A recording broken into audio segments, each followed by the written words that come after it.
Hey everybody, I'm Captain Tommy Scoville and you were on the lifeboat. Good morning.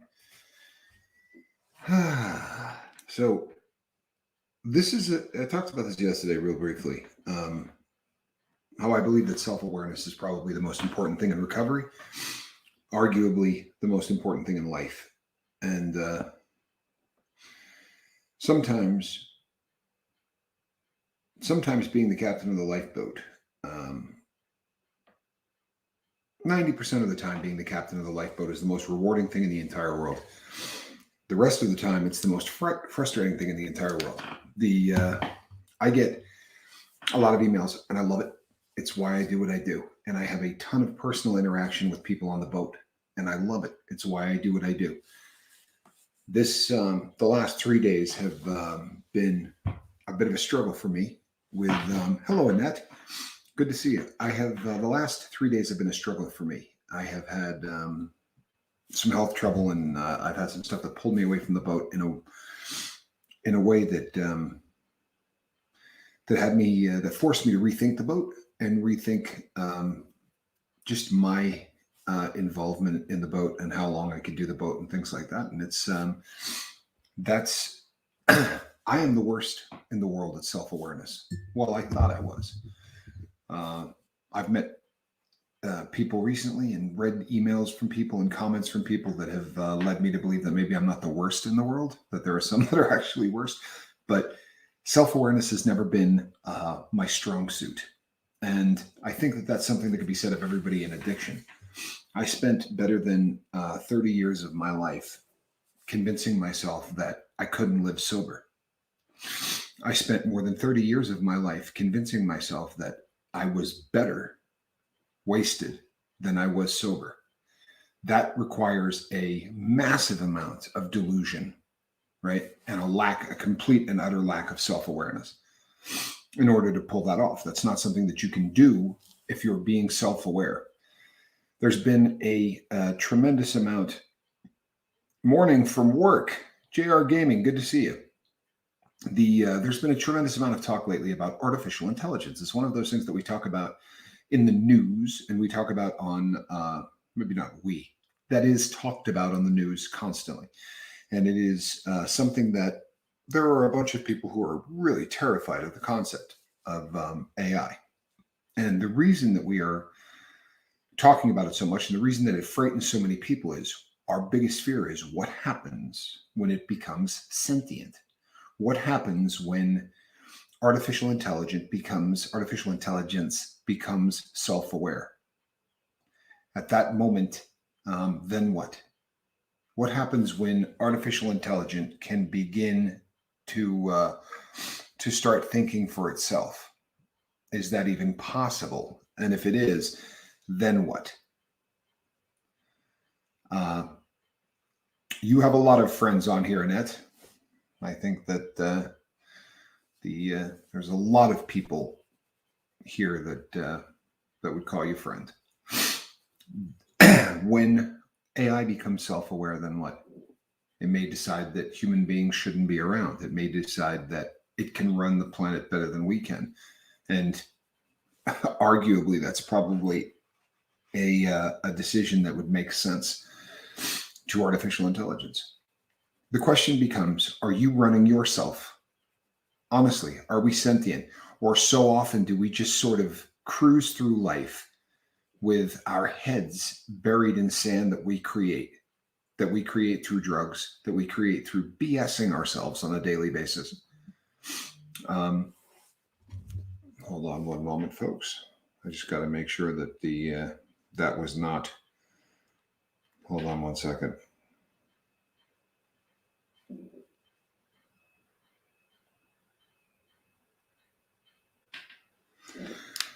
Sorry about that. That one was family.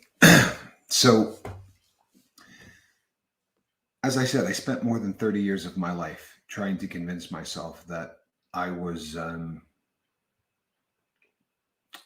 more productive, that I was more efficient, that I was more human under the influence of dope. I convinced myself that I was incapable of living, performing, working, or doing anything if I didn't have dope to knock the edge off. And the reason that I did that was a complete and utter lack of self-awareness. And this is a subject that, if I asked 100 people to give you a definition of what self-awareness meant, I'd get 100 different definitions. I really would. I think that very often the people in the recovery community come up with a million different ways to try to describe the concept of self-awareness. But here's what it comes right down to. It's not BSing yourself. It's complete honesty. And the awareness part comes from taking a snapshot of who you are and where you are and doing it 20, 30, 40 times a day. I still to this day, these days I'm sober. I spend a lot of time talking to God. I spend a lot of time in deep reflection, and I spend a lot of time trying to work with others on the same concepts.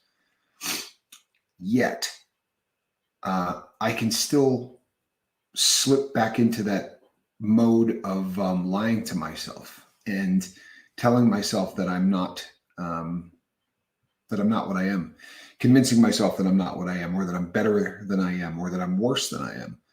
I'm not 22 years old.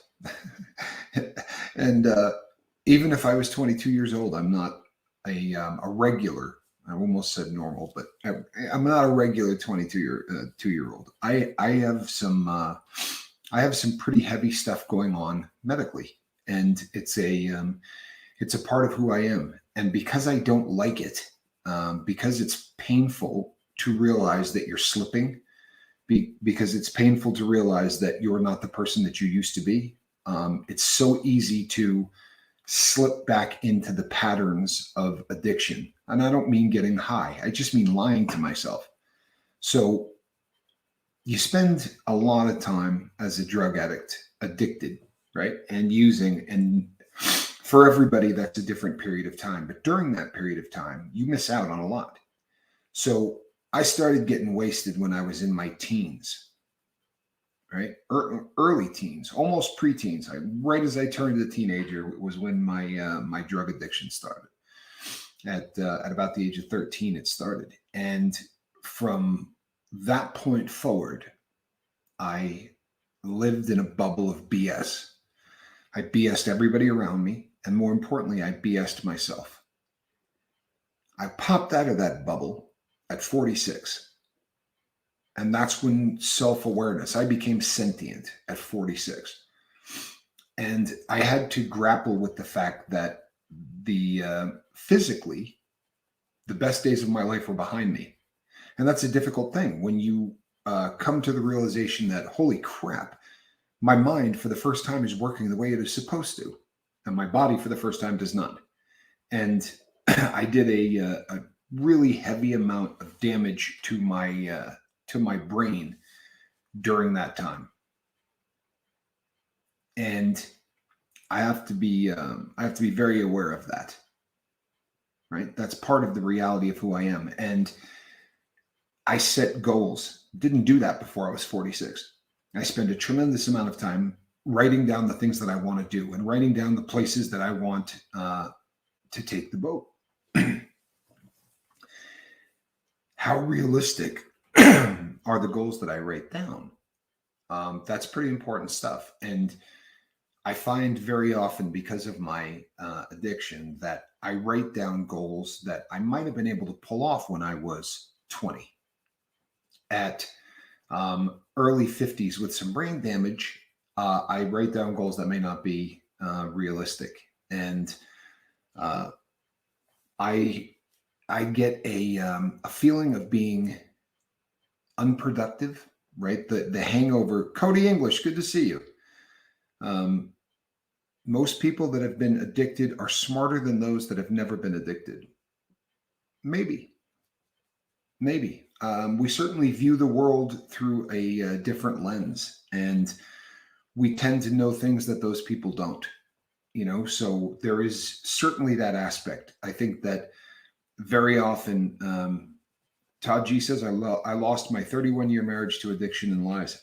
Yeah, I did a few of those too. And sadly, You see, these days I continue to lie. And I've come here before and I've talked about this at length. I don't, um, oh, that is such a nice thing to say, GR Gaming.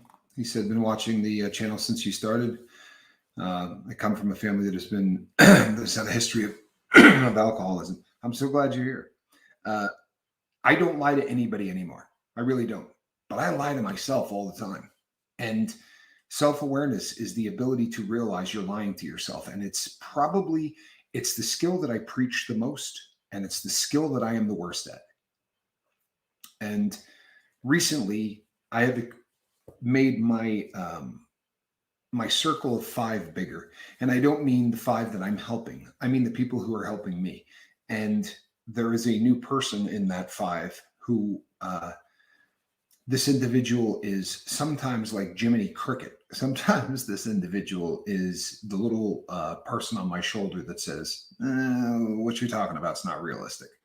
Or what you're talking about is going to drive you to an early grave. Or you really need to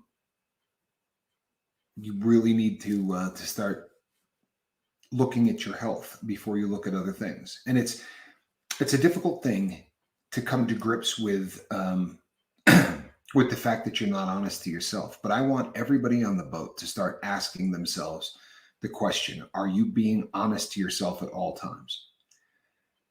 Because not everybody has that person like I have just added to my life recently, who is brutally honest and forces me to be honest to myself. And by the way, it's a gift. There are times I want to put my thumbs on this person's throat, yet it's a gift that I absolutely, there's no way to put into words how important that is to have that person in your life. And I think I've been without that person for forever. You know, having someone full of hope, good to see you. Having somebody that is, that's not a yes man or a yes woman. You know, we tend to surround ourselves with people that tell you how good you are, and we tend to surround ourselves with people who tell you what a great job you're doing and how you're capable of everything. And we do that because it sounds great, and it's such a nice thing to hear. It's great to have people who think that you're capable of anything on this planet. But having someone honest enough to say, you're going to kill yourself if you keep doing that.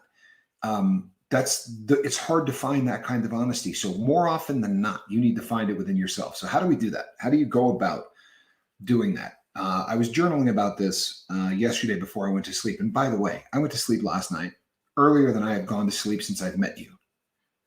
Yeah. I mean, there have been days where I collapsed, you know, because I had spent 3 days awake working on things or whatever, and just sort of, you know, but I made a conscious decision yesterday to go to sleep, and the sun was just starting to go down. I'm going to have to hop up my amount of sleep. Recent interactions in the healthcare realm have made me aware of some things that I'm going to have to do better. And you would have thought that, knowing my medical conditions, that self-awareness might have told me that maybe you need to pump the brakes a little bit. Sadly, they didn't. And I don't want to get into my entire medical file, but it's one of those situations that there are things that I was going to walk away from and not even bother talking to medical personnel about. And had I done that, I don't know that I'd be here talking to you people. It really is self-awareness sometimes requires the help of other people. It's huge. If you have an echo chamber of people that agree with everything you say, then you're going to fail. If you have people around who love you enough to tell you that you're full of shit, or love you enough to tell you that you're pushing the limits in places you shouldn't, or care about you enough to always tell you the truth, then you're going to be more successful in life. It's a difficult thing to find those people, and it's a more difficult thing to respect those people, because we don't want to hear that we're not doing something right. This is why companies have boards of directors. It's not just so that those people can get a nice check. It's so that they get a group of people that go, you're going to do what? Right? You're going to put a trans girl on the Bud Light can? Maybe that's not such a good idea. You know, having people around, instead of going, I love it, great idea, that's going to work out really well. There should have been one person around that said, you do realize that we sell these to fraternity guys, right? These are guys that hang posters of girls in their dorm rooms. This is who we want to offend. Instead, they're 8 billion in loss in market cap, and they've got people that are getting laid off because they can't even brew the beer. They're buying back the stuff that's been on shelves at $1 more a case, so that the distributors don't go, I don't want that anymore.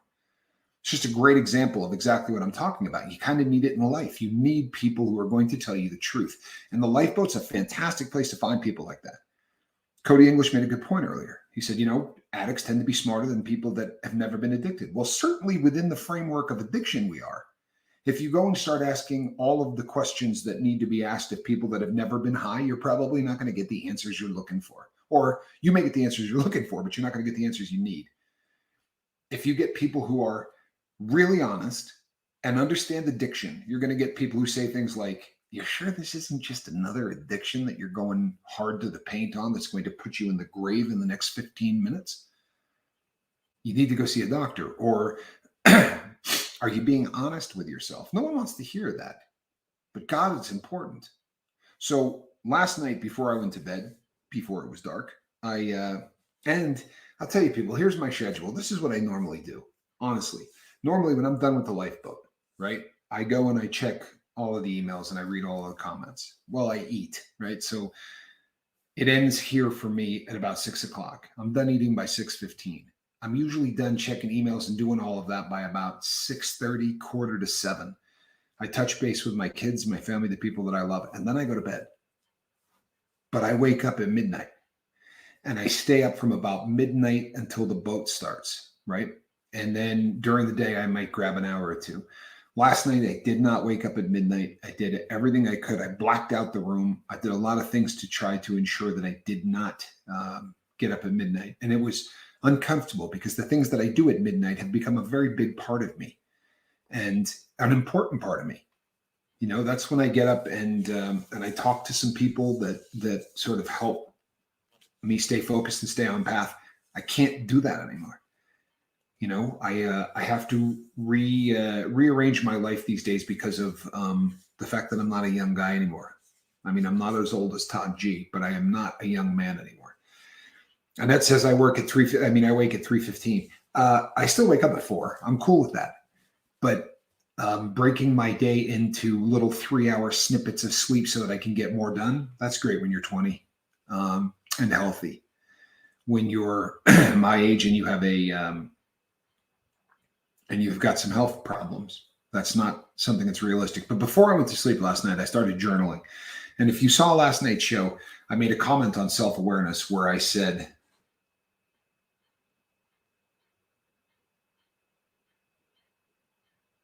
hold on one second.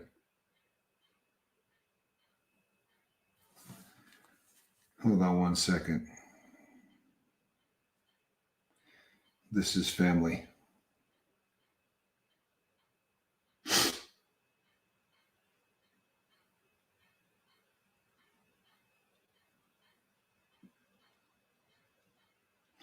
I'm sorry, people, but this is family. Whoa, the whole computer just shut down. Sorry. It's so I was journaling before I went to bed last night. And if you watched last night's show, you heard me talk about how self-awareness is probably a subject that I could talk about on every single show. Because in the sobriety realm, there's nothing more important.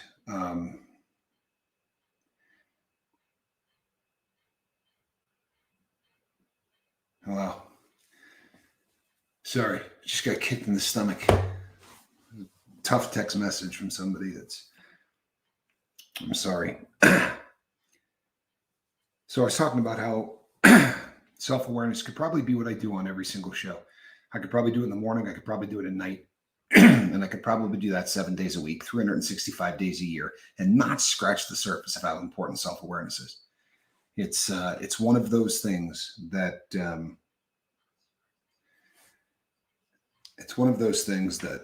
literally could be the backbone of the lifeboat, and it should be. If it's not, already. It absolutely should be. If you're not self-aware, we're spinning our wheels. We're doing nothing. We're talking.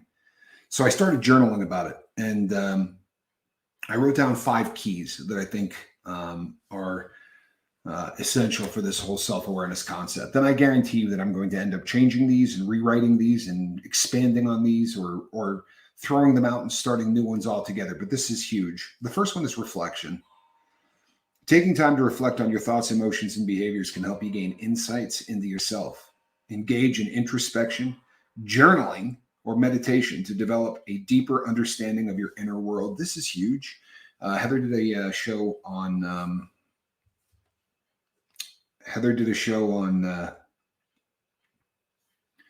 meditation the other day, that meditation is key. I'm bad at it. There's a reason that I don't talk more about it on the boat, and the reason is I'm bad at it. The idea behind meditation is turning off your brain, right? Shutting your brain down is great. I can't do it. I try. I bet I've spent more time trying to meditate than almost anybody I know. I can't shut my brain down.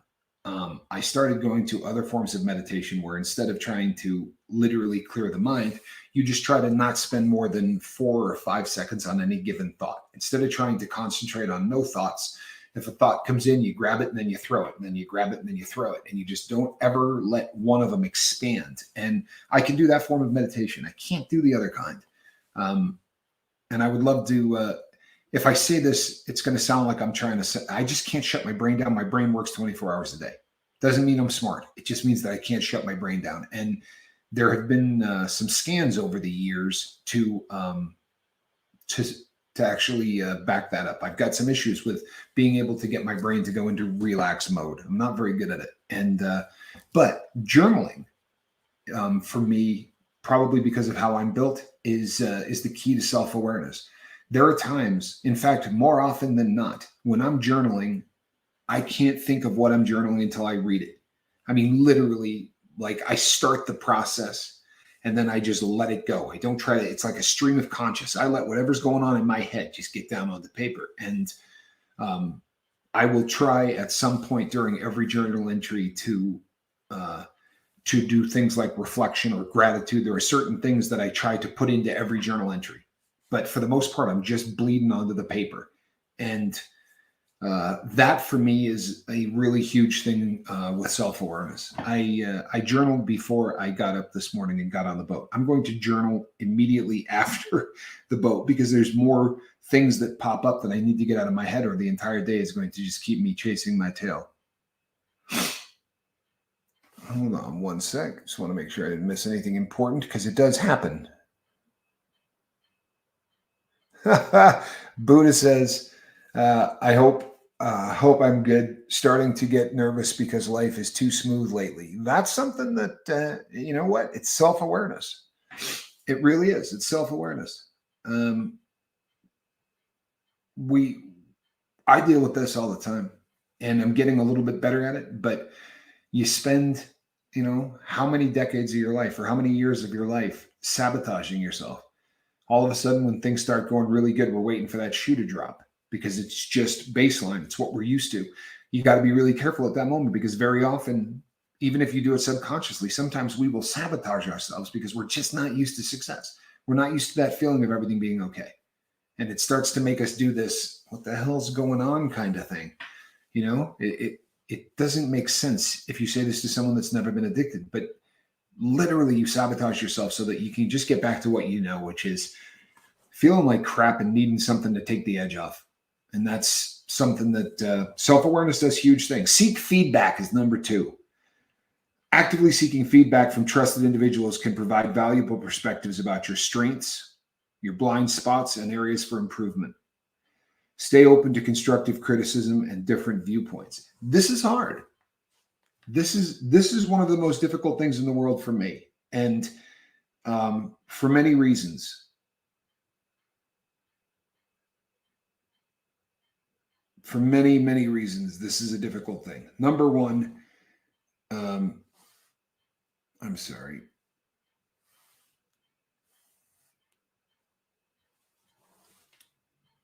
We tend to Seeking feedback from trusted individuals. We want feedback as long as the feedback tells us that we're right. It is a difficult thing to get someone to say to you, you're wrong. What you're doing is a mistake. You're going in the wrong direction. That's such a difficult thing to hear. And yet we go and we get feedback, because what we really want isn't feedback. What we want is somebody to tell us, you're doing a great job. Keep doing what you're doing. Asking for legitimate feedback from somebody. Asking somebody to tell you really what they think, and if you're really going in the right direction, or if you really seem like you've got it together. Hey, I want your opinion. More often than not means, hey, reinforce what I'm thinking. Tell me how good I am. Make sure that you mentioned that I'm working hard and that good things are happening, but then get to the rest of it. Tell me what you think. It is really important to have people that will tell you what's going on, because as I wrote, your blind spots. When people say things like, you're really starting to wear yourself out. I do you know what, you're probably right. I'm probably putting in a little too much time. I think you're right. You're probably right. But if somebody says something about the boat, like maybe you should do less shows, or maybe you should instantly, like, that's not just a blind spot for me, but my back arches, because I have decided that this is what I want to do with my life. It's more important than selling watches. It's more important than anything other than God and family. It is, this is what I have decided to dedicate my life to. So it's a huge blind spot, and it causes me to arch my back and get pissed off if anybody starts to make suggestions or constructive criticism or anything like that about it. And that's the same. It's literally the same thing that I did when someone would say, you're probably doing a little too much dope. Maybe you need to cut back a little. It was the same kind of thing. Like, you remember those days, especially early in drug use, when people go, dude, you might be partying too hard. Man, screw you. You party, right? You're going to come here and tell me instant, right? You don't even wait a second. You jump their crap instantly within the blink of an eye. You get defensive. I am learning that if somebody says something to me or makes a suggestion or anything, and my first response is to go, what does that mean? I'm probably wrong. For real. And this is what, for me, this is what self-awareness is teaching me. If somebody brings something up and my first response is to get angry, they're probably right and I'm probably wrong. For real. Now, obviously, there are exceptions to that rule. Hey, Uncle Bill, good to see you. Glad that you're here. There are exceptions to that rule. Someone can say something mean, and that's always going to make me angry. Or someone's going to say something about the people on the boat. That's going to piss me off. But if somebody is making a suggestion, or if somebody is helping me to evaluate what I'm doing in life, and my first response is anger, they're right and I'm wrong. 9 out of 10 times. So having somebody that can that can be honest with you and tell you what's going on in your life, that's huge. That's huge. And it's self-awareness sounds like something that you do without the help of anybody else. And I have found that for me, that's not possible. If I'm going to be self-aware, I'm going to need a hell of a lot of help to be self-aware. That makes sense, right? But it does for me. Number 3 is mindfulness. Practicing mindfulness involves being fully present in the moment. Now, by the way, I hate that term when anyone else uses it, so I'm going to expound on it in a minute. Practicing mindfulness, being fully present in the moment and observing your thoughts and feelings without judgment. By cultivating mindfulness, you can develop a greater awareness of your patterns, reactions, and triggers. This is huge, huge for me. The term being fully present in the moment or living in the moment, it gets so abused by every self-help guru, and everyone in the community talks about being present in the moment. And I've sat for years going, where the hell else would I be in the moment? Right? I'm having a conversation with you. How am I not present in the moment? And the truth of the matter is, we're very rarely present in the moment. Go back to the things that we've talked about with the brain that doesn't shut down, right? Your brain thinks 60,000 on average, 60,000 unique thoughts a day. If you start dividing the number of hours you're awake, right, into 60,000, although some of those thoughts you have while sleeping, that's not just waking hours, but you start dividing that in there, and it basically means that you're going like this all day long, right? You're jumping from thought to thought. And so often when someone is talking to you, one word that they may say will take you in a direction that, so you sit down and say, we need to have a very serious talk. This is very, very important to me. And you ask them a question and they use a word like blue. And the next thing you know, blue takes your brain in another direction. The reason that we don't communicate very well as human beings anymore is because we usually have this thing in our hands when we're trying to, right? You see people at tables at dinner, and there would be 5 people at the table, and every one of them is looking at their phone. Stay the hell home and text the people. You save you a lot of money on the tab. To stay in the moment and to stay focused means that, almost like meditation, if that person says blue and you find yourself thinking about a car you were anticipating buying, you got to do the shake it off and get back into what you were talking about. And it sometimes, at least for someone like me, it requires going, hold on, I'm sorry. You said that and I spaced out. Could you repeat what you just said? But being in the moment also means feeling in the moment. And this is something I've struggled with my entire life. I'm very good at tabling the motion. You know what that means, right? In politics, you don't feel like arguing about something anymore. Someone will stay up and say, I move, we table the motion. Like, we'll talk about this crap later. We're not doing this now. Well, I've been doing that my whole life. Doesn't mean I won't continue to talk to you. Doesn't mean I won't be present talking to you, but I won't be present in the moment. Because whatever emotion that you just brought up that has pissed me off, I'll just shut it down. And sadly, we put it in a part of our brain, in a part of our soul that just gets stacked up with stuff. It's like a closet. And you open that closet door someday, and all of that stuff comes tumbling out, and it damages you. It really does. We're not supposed to be a VCR. We're supposed to be a streaming service. We're not supposed to be recording every bit of pain and every bit of frustration. So be in the moment. And if someone says something that upsets you, I'm getting better at saying, I'm not going to lie to you. I'm a little pissed off by what you just said. And maybe I'm wrong that I'm pissed off by what you said. Maybe I took it out of context or whatever, but it's got my back arched. It's got my feelings in such a way that it's not healthy. Maybe we need to talk more about what you just said because it just hurt me. I understand why you said what you said, but it hurt me. Saying those things in the moment will keep you from having an epic explosion later on. You know what's odd? All of this now goes through a computer. It used to just be a camera, but all of this now goes through a computer.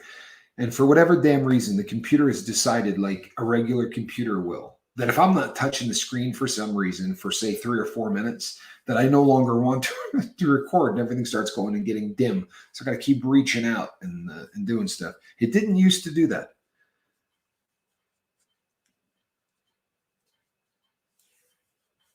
Really, really odd. Really, really odd. That's a very powerful sentence. I'm not sure if I said it or someone else said it, but I like it.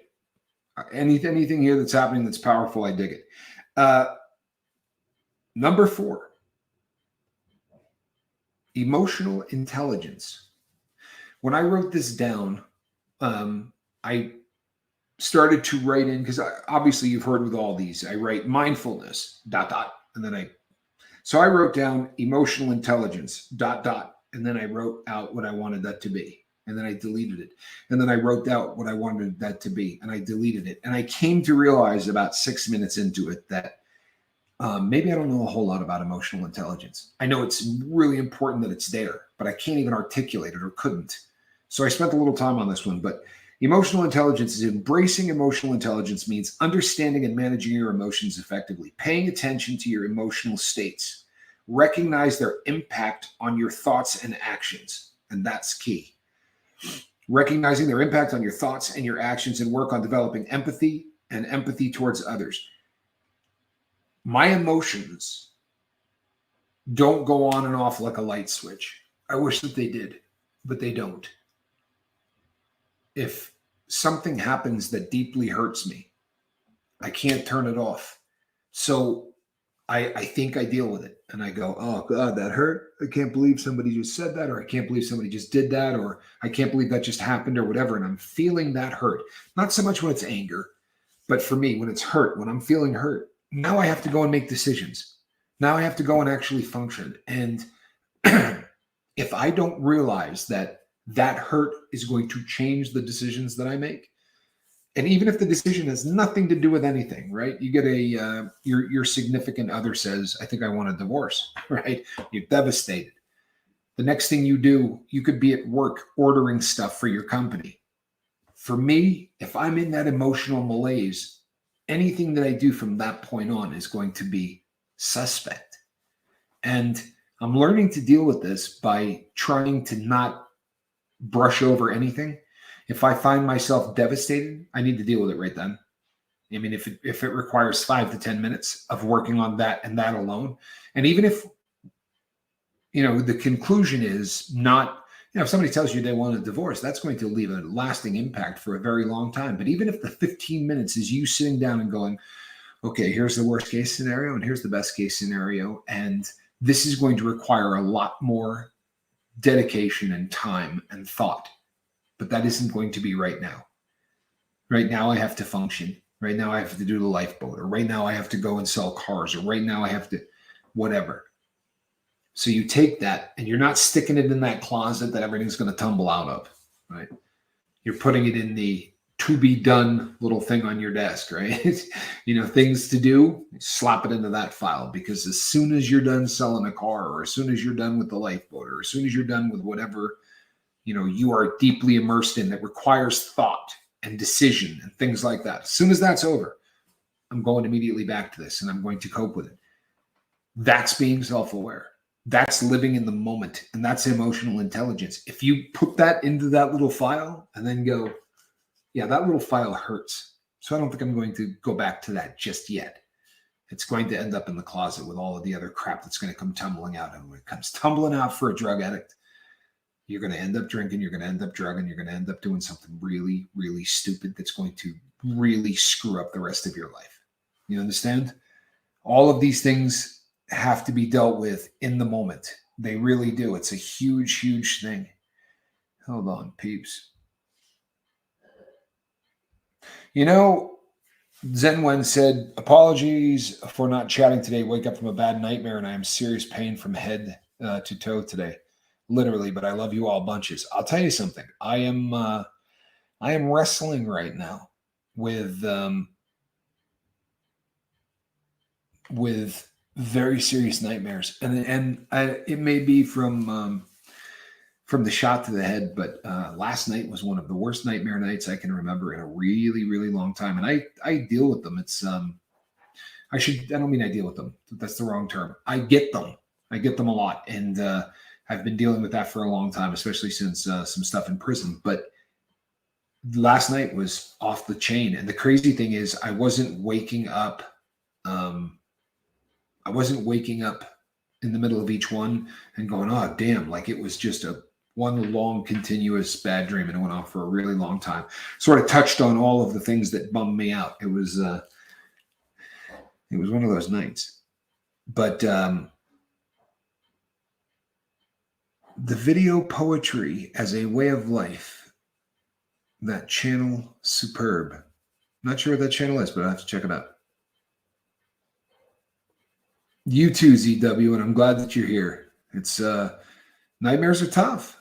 It's our subconscious working through things that we couldn't work through when our eyes were open, and that's a scary concept if you just sit and think about it for a minute. You know where a lot of those things come from? That thing on the desk I was just talking about, right? If something happens that you really need to deal with and you don't come to grips with how you feel about that emotionally, then those things end up in the closet instead of the to-do file. And that closet, sometimes you can't just put it away. Sometimes you have to absolutely cope with that. The channel is Minnesota Men's Conference, Poetry as a Way of Life. Tell me. Thank you, Daniel. Appreciate that. I used to look at nightmares as free, scary movies. Yeah, I wish I could look at them that way. My nightmares, if it was just blood and guts, I think I could deal with that. But it's always stuff that just wrecks me. Last night's was just horrible. So, number 5, authenticity. Being true to yourself and embracing your values, your beliefs, and your goals is essential to self-awareness. Take time to explore your passions, values, and aspirations to gain clarity about your identity and your person. The beginning of this, being true to yourself and embracing your values, your beliefs, and your goals. That's you. That's you. I talk about page 2 Tommy and page 3 Tommy, right? Page 2 Tommy was a heroin addict that lied to people and stole things and robbed banks and sold guns. Page 3 Tommy loves his family, pays his bills, doesn't lie to people, and has a channel where he tries to help people get sober and live a better life. What's the difference between the two, right? Well, obviously there's a huge difference. Probably drugs, right? Drugs are huge. When I got them out of my life, I transformed into a very different person. Not a perfect person, pretty screwed up person, but not a screwed up person with drugs. But the biggest change for me was embracing my values, my beliefs, and my goals, and defining what those values were and what my beliefs were and what my goals were. For the first time in my life, those were clearly defined. And it's not that I didn't have dreams, but the dreams never ended up onto this thing, right? When the dreams start getting put into this, then they start becoming goals. When my values get written down on this, they're not this is what I believe. They are, this is the guideline that I live by. Here are my rules for life. These are the things that mean so much to me that they are the rules for my life. I beat the journaling thing to death. I really do. I beat journaling to death, but not enough. I really don't make enough of it. No matter how much I talk about it, it's more important than you can possibly imagine. Everything that I've just said, the 5 things, right? Reflection, seeking feedback, mindfulness, emotional intelligence, authenticity. Remove journaling out of that, and I'm lost. My self-awareness falls between the pages of a composition notebook. No lie, right? My self-awareness is in this. This is it. Without this thing, I'm not self-aware. Not at any level. Without this book, AI is more sentient than I am. I tried it, right? I did 3 decades without this thing. You know how well that worked out?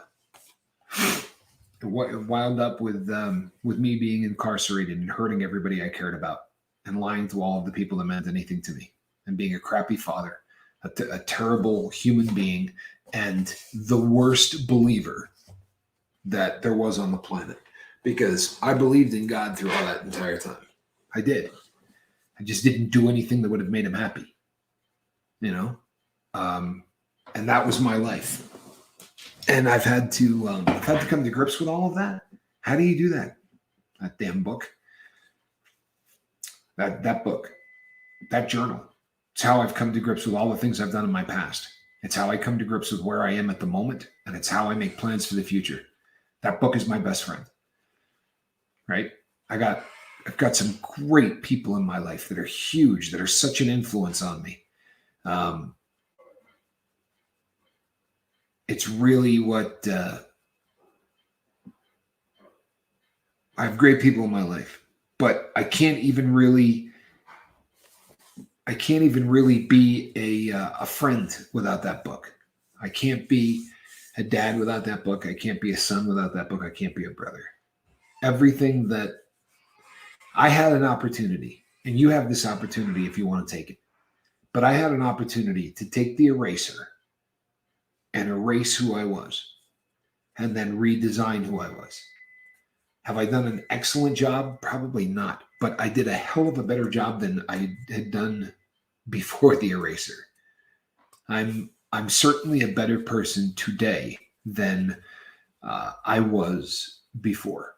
I'm not where I would like to be. And I don't know that I'll ever be where I want to be. I like to look at my older journals to see how far I've come, says Annette. It is absolutely one of my favorite things to do.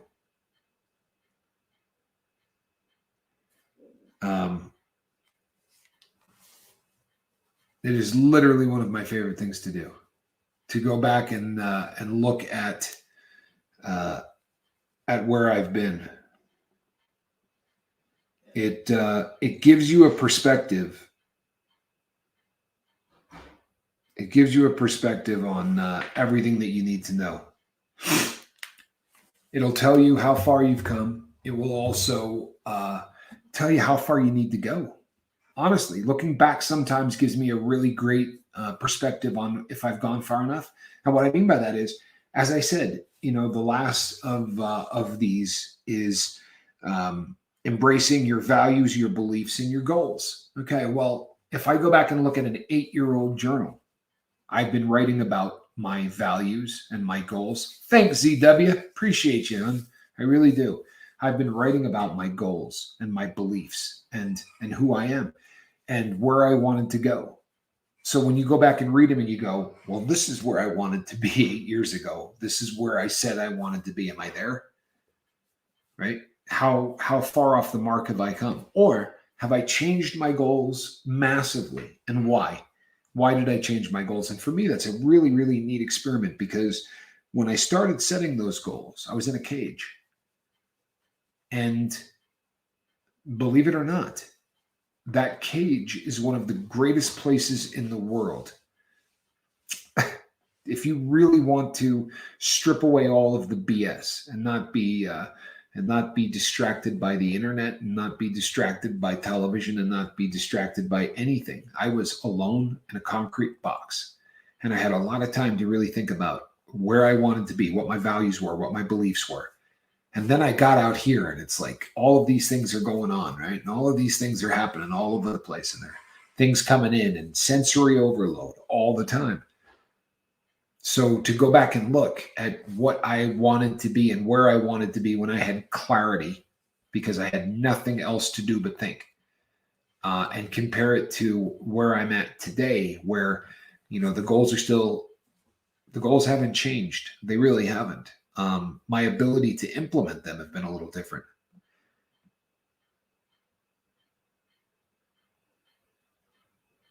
Random Toaster, you absolutely belong.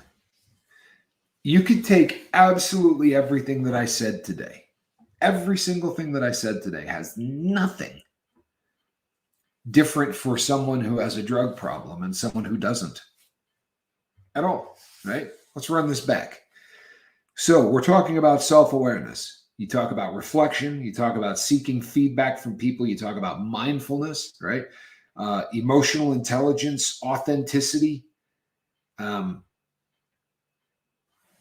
of those things live in a sobriety bubble. In fact, 99 out of 100 things that I talk about on this channel do not live in a sobriety bubble. I talk about it in terms of sobriety. But if you were to just remove the word drugs and put in anything else that's bothering you in life, right?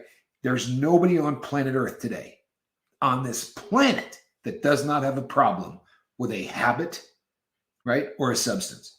There isn't. I mean, nobody.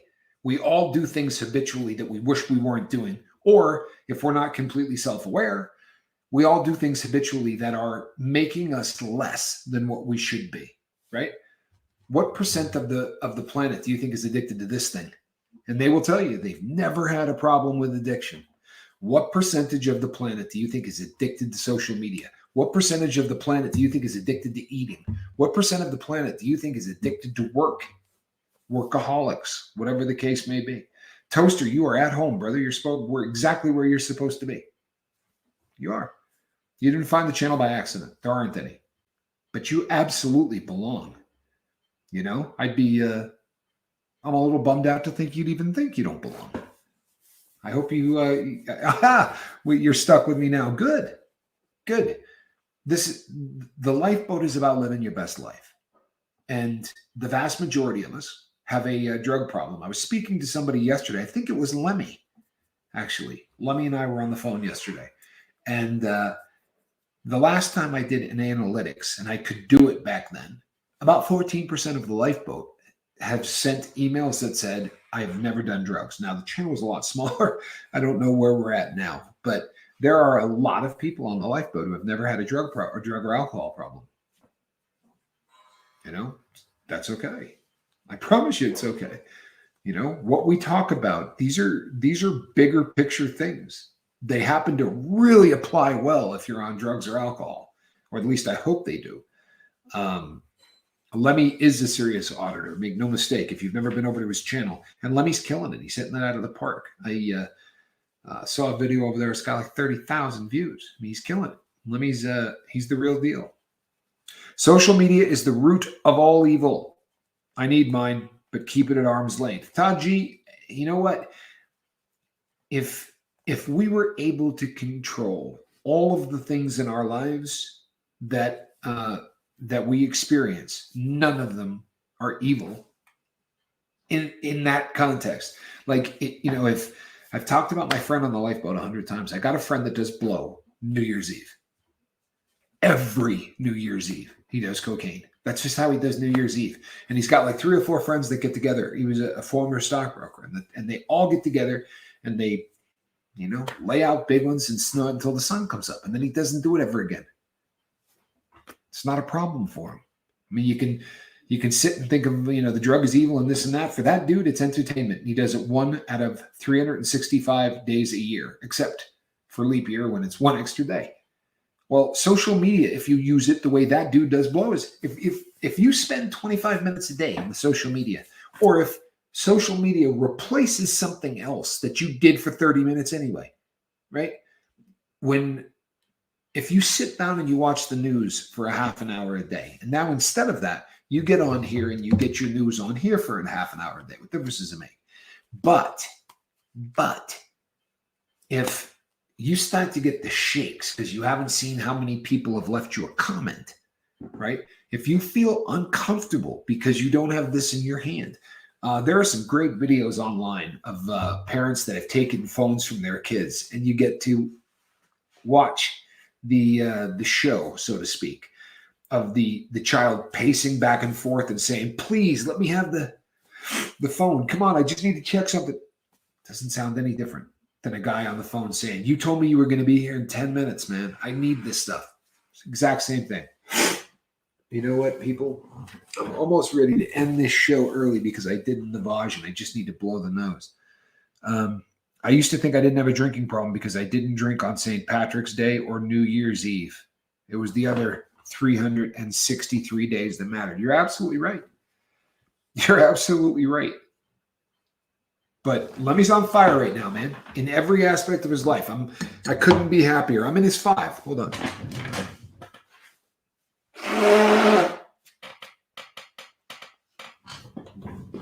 Sorry, peeps, that had to happen. And I didn't want to end it short. We're having a good one here today, so I didn't want to cut it short. We're actually there's some pretty decent give and take here. So I'm going to revisit this.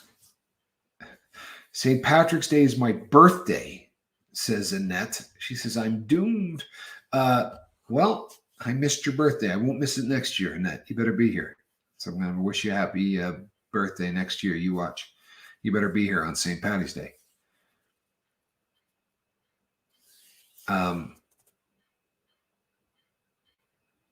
Okay, Tommy. Have a great day. All right, Miss V. You have a great day, too. I won't be here the next few nights, says Lemmy. I will be working. All right, brother. You can. It's good to know. And, I love it when people tell us stuff like that because I do tend to get worried. Todd G says the phone you hold in your hand has more computing power than the moon launch from 1969. That's how old I am. Never to be, the guy that wants to correct anybody. But here's what I actually read. The iPhone 4 had more computing power than all of the computers combined for the 1969 moon launch. what this thing is capable of, right? This is a Galaxy S23 or whatever. This is the newest and most hopped up phone from Galaxy. Or if you took the new Apple, I mean, that was the Apple 4. That thing's almost like a rotary phone compared to what we've got today, right? I mean, it's just getting crazy. I'll be here the next few nights and more. James Novak, man, I love that comment. So will I, man. So will I. Hopefully I will, Virginia. I'm waiting to hear from someone. He's supposed to have another hernia surgery. I'm sorry to hear that. Sorry to hear that. Hope it goes well.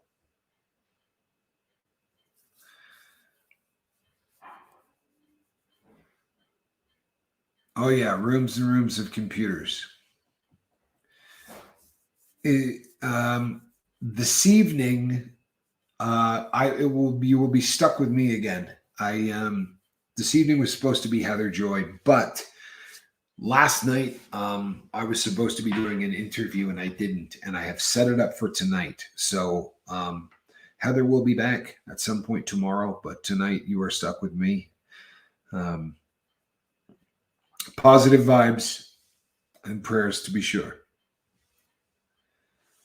Buddha, you have a great day. Be safe behind the wheel. Buddha's driving. Buddha, if you're still in the comments section, can you tell us where you're at in milligrams on your way up? How far have we got to? As I've talked about before on the boat, he is in medical assisted treatment, and he's in medical assisted treatment by an organization that does it differently than anybody on the planet, and they take him up 3 milligrams every other day or something. It's just almost bizarre. Maybe they're right. I've never seen people do it any other way.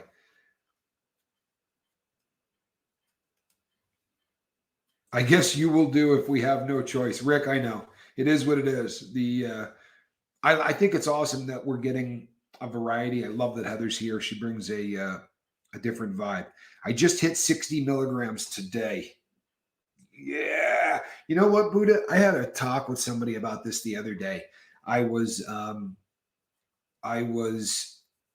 doing the conversation about what Nazis I thought they were for what they were doing to you. And my friend said, man, what a bunch of lowlives. And he didn't get through the end of the word lowlives, and he hit the brakes and he goes, man, what if they're right? I said, what do you mean? He goes, well, you know how bad the system is. And that, because it tends to really be a difficult thing to come off of. And there are people who have really complained about it. He goes, maybe they figured it out, and maybe this is the actual way to do it. He said, maybe what they're doing is perfect.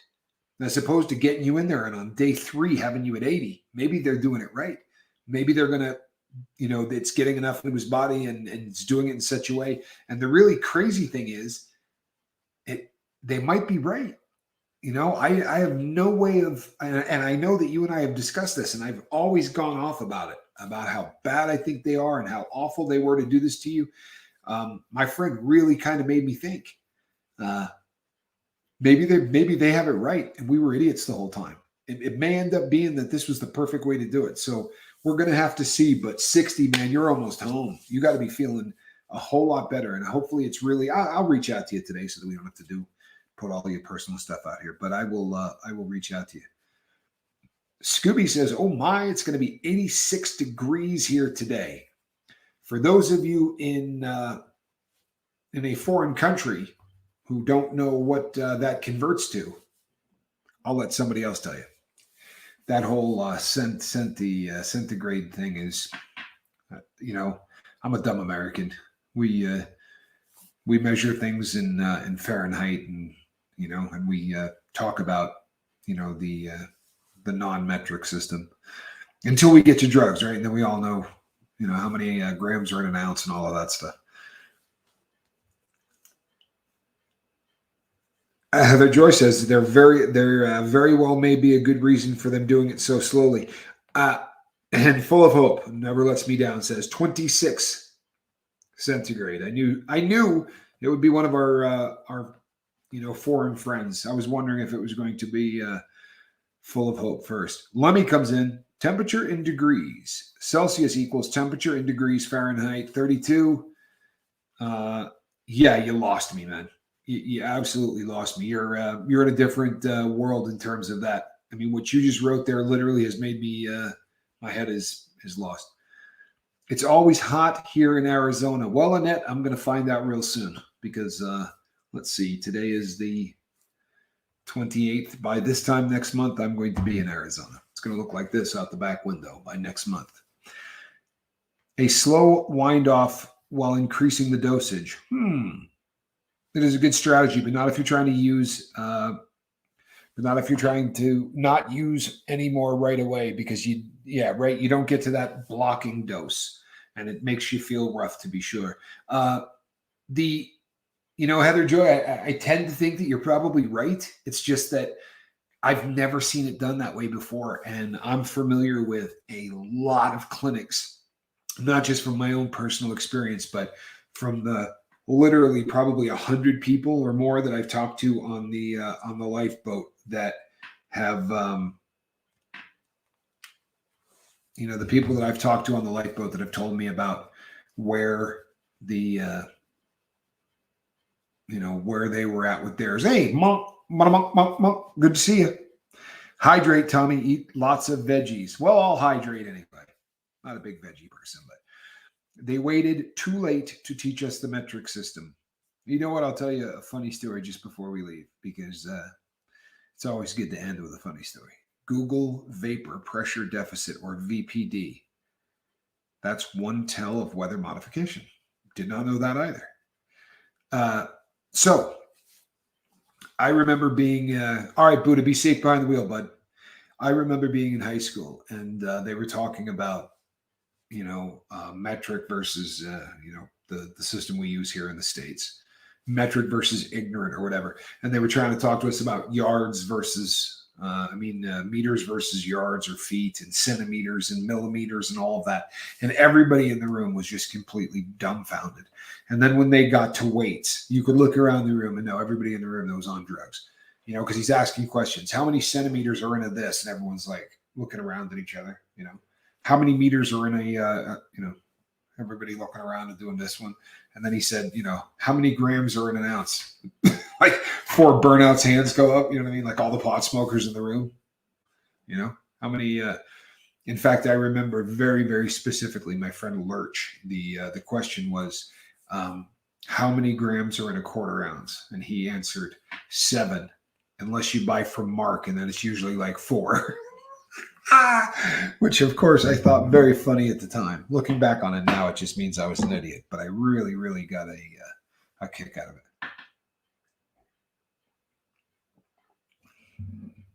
Simply put on a warning planet, there should be more moisture. There isn't. It has been raining in this city every day for I can't remember how long. I've never seen anything like this this time of year in Nevada. We've been getting rain every day. Not a lot of it, but every single day. Absolutely not, Lemmy. You could probably even say that out loud to me and I wouldn't understand it. And for those of you who are watching this and not knowing what we're talking about, this was I'll pop that up there on the screen for you. That was what, Lemmy. Lemmy, I know you've been here long enough to know that the motto, the Captain Tommy motto on that entire thing is what? Come on, you know it. I was told there would be no math. All right, peeps, that brings us to the end of the show. And the cat is not in the basket. She is hunting rodents in the garage. Squirrel. I thought I heard a door. Maybe I didn't. All right, peeps. I am Captain Tommy Scoville, and this has been the Lifeboat. I will be seeing you this evening at 5 o'clock. Oh, no, you know what? Squirrel's using the restroom. I can hear her little paws in there scratching away. Hey, Squirrel, come here. I'm gonna hold off for 1 second. So tonight, people, on the Lifeboat, I will be on with Lady Spellbreaker. So she is going to be coming on and talking to us about Well, you know what? I won't steal her thunder. But come here. Come here, squirrel. Come here, you little snot. Come here. Oh, she's mad at me. Hold on. What are you doing? I know. Did I leave you in the garage too long? Well, you're the one that wanted to be out there. All right, peeps. This is a cat that should have been in the basket. Look at what I got. All right, squirrel. Want a bite? She's thinking about it. All righty, peeps. Tonight, Lady Spellbreaker. What is the subject? It is going to be... it's going to be about some deep breathing exercises and some other things for wellness of the body for people in recovery. And she's an awful lot of fun, and she's really got a handle on the subject matter. So I'm looking forward to it. I really am. There are things that I'm not good at. This is one of them, and she is so good at it. So I will be seeing all of you, I hope, this evening on the lifeboat. Make it a great day. When it gets to physics, the math gets more difficult. No, because I don't do physics or math. I was told there would be no math. All righty, peeps. Make it a great day. God bless.